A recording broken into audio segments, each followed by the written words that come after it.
worked in Belfast. My dad got me my start. Then my brothers after me.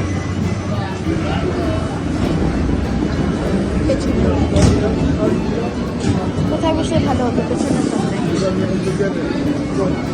I came in here the day after my 14th. Get back there. Dara. Came in here the day after my 14th birthday. Harland and Wolf. That's where you worked in Belfast. My dad got me my start. Then my brothers after me. You could hear the noise from where we lived, but nothing prepared you for the size of the place. They put me to work on 401. That's what we called her.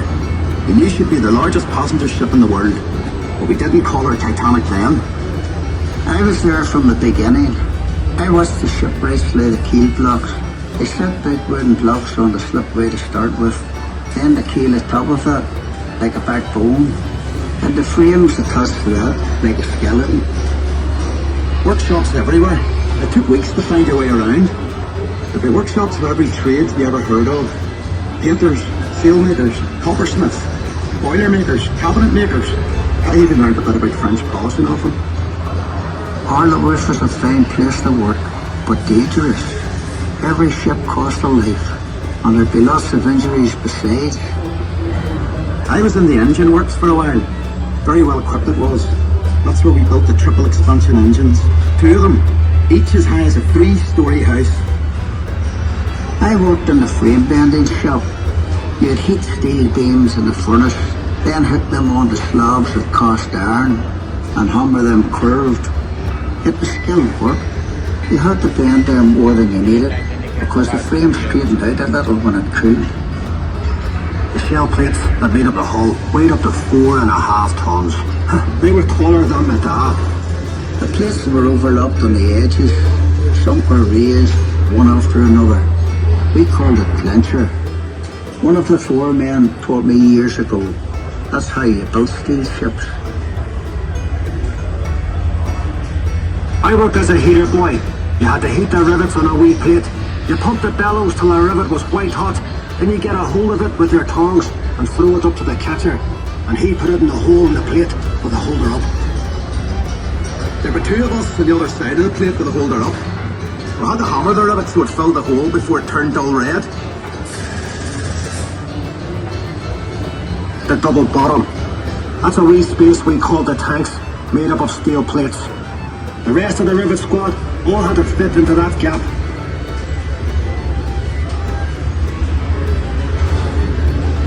One of the foremen would check each rivet with a special hammer. If it made a ringing sound, we'd have to go back and chase it out after work. I'd get scared working down in that double bottom. You only had candles for light. And the constant hammering against the shell plates. You could hear it all over Belfast. Some of those boys ended up stone deaf, so they did. We were paid 31 bob a week. The heater boy and catcher got 16 bob. But we all worked the same 54 hours.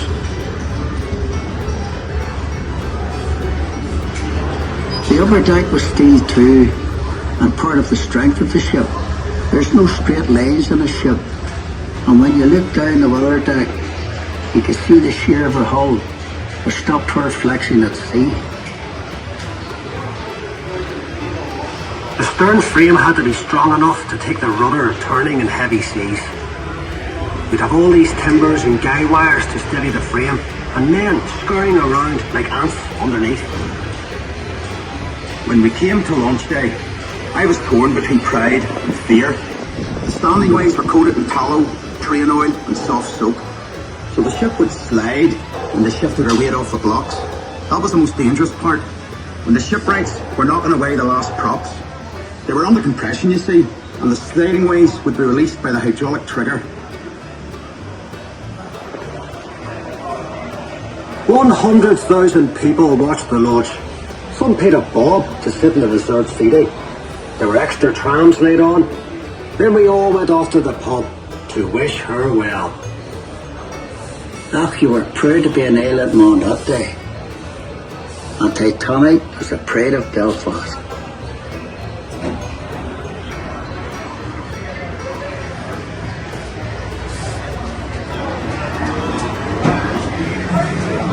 Thank you for joining us. The tour will end in a few seconds. Please exit the car carefully and make sure you don't leave any personal possessions behind. When the car has stopped, push the lap bar down and lift up to exit safely. And mind your step as you leave the car. We look forward to seeing you again.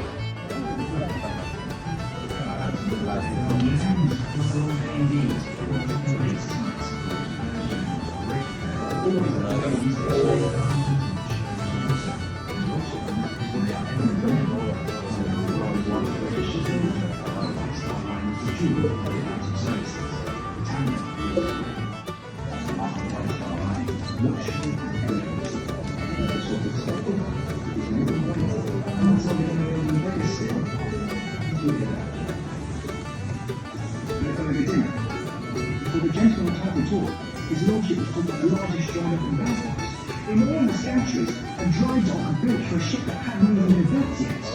Taking years of service, he keeps it himself.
কোথায় যাচ্ছিল? No champagne.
Tickle my chin. This.